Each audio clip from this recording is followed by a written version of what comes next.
One on your Monday morning.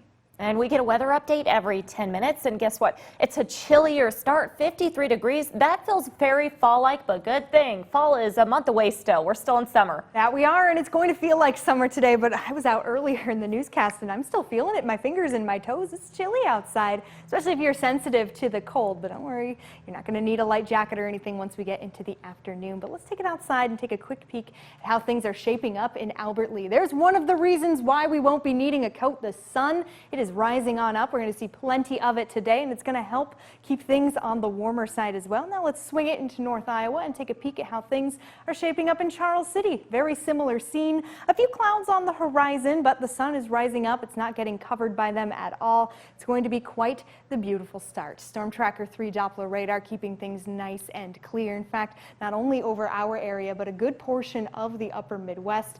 Again, maybe a few thin clouds way up in the atmosphere we're seeing on the horizon, but otherwise high pressure is in control, and that's skimming right on the border of Minnesota and Iowa, almost smack dab right in the middle of our area, keeping things nice and dry. But there are changes on the way. Just zooming out even more, we can see a warm front to the south, a cold front to the north. Let me explain. The warm front's going to be warming us up not only today, but as we come into tomorrow as well, bringing in a bit more of the moisture. In fact, the mid to upper 80s for Tuesday. It's going to be very hot. Then we have the cold front that's going to blow through. It's going to bring us a chance for some storms on Tuesday, especially during the afternoon, and then it's going to cool us off for the midweek. But let's go back to today, talking about the 50s we're starting off at. It's 52 degrees in Owatonna, and it hasn't even been a half an hour. We've gone up 2 degrees already in Albert Lea, a sign of how strong the sun really is around this time of the year. So I'm bringing out the splash forecast. Today's going to be an excellent day to hit up the pool if you can, especially during the afternoon. Our dew points